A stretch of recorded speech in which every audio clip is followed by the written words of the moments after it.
мен мындай айтат элем да. Биз, конечно, шаар курсак бул өзү жакшы нерсе. Бирок ушу биздин бул борборубузгачы кайра шаар курабыз деген бул өзү туура эмес да. Эгер ошондой болсо мен буга каршымын да. Шаар жаңы шаар кура турган болсок, биз деген мындан 10 жыл мурун ойлонуш керек болчу да. Биз деген ошо магистралдын өйдө жагына ошо жакка куруш керек болчу да. Бир жагы Ысык Атага чейин, Сокулукка чейин мен постоянно айтып келем. Ошол боюнча мен ушу Талант мырзадан сурайт элем. Талант мырза, Гострой, сиз айтыңызчы. Сиз жооп бересизби? Өмрөкич, бул мыйзамда курулуш, шаар куруу архитектура жана курулуш чөйрөсүндөгү негизги түшүнүктөр берилген. Бул жерден Бишкек шаардын кайсы бир жериндеги эски турак жайды же имараттарды бузуп кайра шаар куруу деген жок. Бирок реновация деген жанагы бизде бул жакта трансформация деп киргизилип атат. Ал сөз түрдө бүгүнкү күндө, келечекте дагы керектүү маселе. Себеби шаарыбыз туура эскирди. Бул жерде жанагы архитектуралык бир ансамбль болгон, же болбосо общий мындай бир маанидеги нерселер албетте бузулбайт.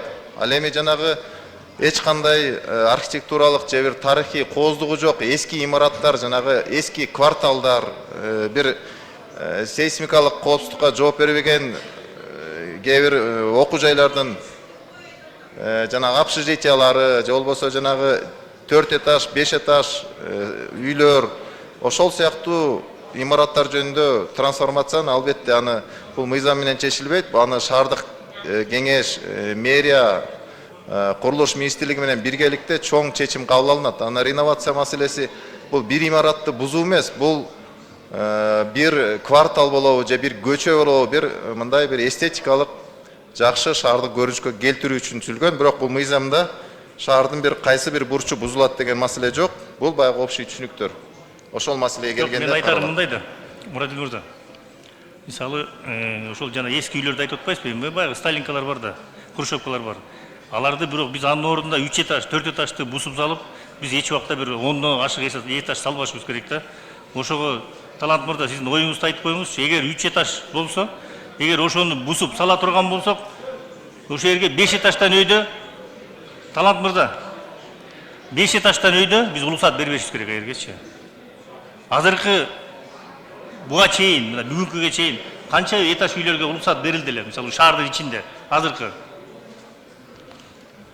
Нурбек Анович, азыркы маалда бизнес нип боюнча Бишкек шаарында 26 этажга чейин курса болот.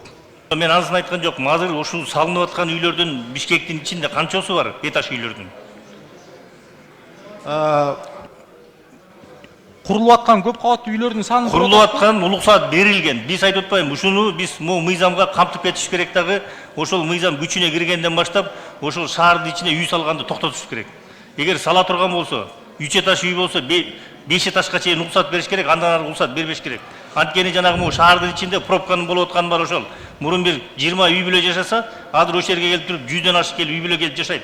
Ар бир үйдө 2 машинеден, 3 машинеден санап коюңуз. Анын баарын эсептеш керек. Эми сиздер курулбасын деп мыйзам кабыл алып берсеңиз, биз уруксат бербейбиз. Жок, курулсун, бирок ушул борборго эмес, Сокулукка, Ысык Атага чейин бар, ошол жака курулсун, ошол жакты шаар кылсын. Андай эле кура турган болсо. Алаң жалаң строительдердин баары ошол өзүнүн расходунан качып, бул анткени бул центрга, борборго сала турган болсо, азыраак расход кетет аларгачы. А тияка коммуникация эмелер көп. Ошондон качып туруп, анан ушул жерге келип алып, ошо үйдүн эски үйдү бусуп, ошондо жаңы үй салганга ошого аракет кылып атышат да. Туура, Нурбек Өмүрбекович, ошон үчүн башында жогоруда да айтып кеттим. Бул мыйзамдын көп сын пикирлери бар. Ошон үчүн шашпай, жакшылап карап чыкпасак, мына реновация жагындагы мына Балбак Сарылыш айтып кетти. Кылдаттык менен карабасак, мындай оор нерселер бар да. Жок, мунун баары мен сурап атам да, жылуулукту каяктан алышат? Электр энергияны каяктан алышат? Сууну каяктан алышат? Эми резиновый эмес да мунун баарына бере бергендей. Өзүнүн бир расчёту болгон да ошол убакта илгерки мурун боюнча.